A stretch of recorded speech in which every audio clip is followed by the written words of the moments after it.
Je vous remercie. Je suis très heureux d'avoir quelques minutes à partager avec vous. Face à tout ce que nous avons entendu, nous avons l'impression d'un monde qui s'écroule.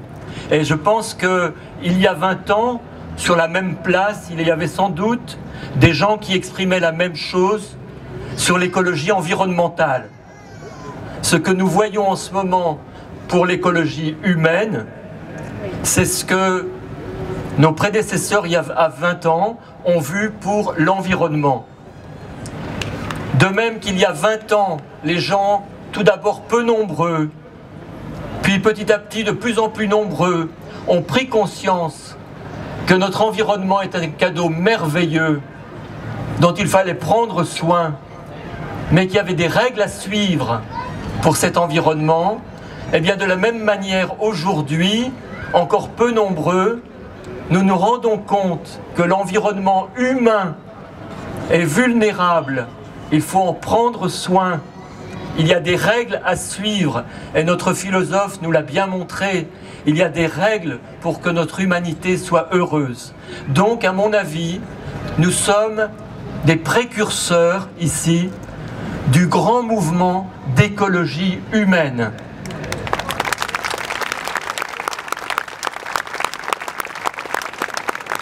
La loi va passer comme les lois pour les pesticides sont passées. C'est pas grave, il y a un demain. Le demain, c'est celui que nous allons construire. Comment est-ce qu'on va le construire? Premièrement, en appelant les choses par leur nom. Le papa, la maman, les parents, les époux, ma femme, que j'aime.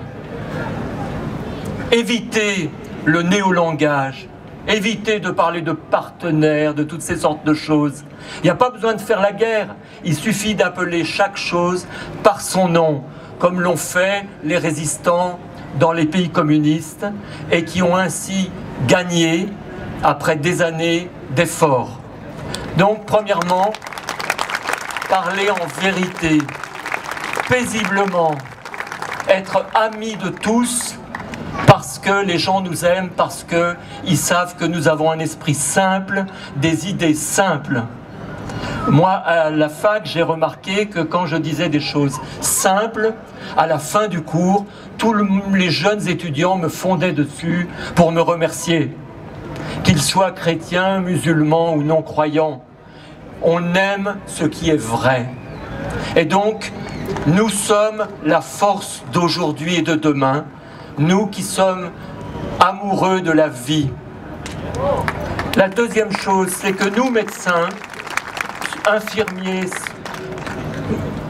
sages-femmes, kinés, nous sommes les gardiens de l'écologie humaine. Donc nous devons travailler la question, nous devons nous former. Et il y a beaucoup de formations qui sont proposées, regardez sur Internet. Nous devons apprendre à parler un langage compréhensible pour refonder la culture d'aujourd'hui et de demain.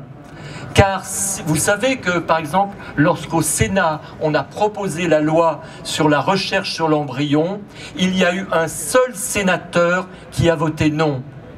Les autres n'étaient pas des méchants, c'étaient des ignorants.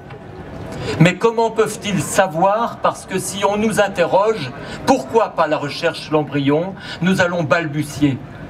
Nous devons nous former. Et pour ça, il y a des formations. Vous voyez, par exemple, la stérilité est un très grand drame. Il faut absolument lutter contre la stérilité. Et il y a moyen de lutter contre la stérilité. C'est ce que l'on appelle la restauration de la fertilité, une très belle médecine et une très belle chirurgie. Eh bien, à l'université Lyon 1, il y a une formation tout à fait officielle de 9 jours de formation sur la restauration de la fertilité. Vous pouvez vous inscrire, les inscriptions sont ouvertes. On peut s'inscrire comme médecin, comme sage-femme, comme infirmière ou comme conseiller conjugal ou autre accompagnant pour être capable, vous voyez, de servir nos frères dans la vérité, dans l'écologie humaine. Donc, à mon avis, vous voyez, nous sommes chacun des petites lumières Nous sommes des minorités créatives. Aujourd'hui, nous ne sommes pas encore à la mode.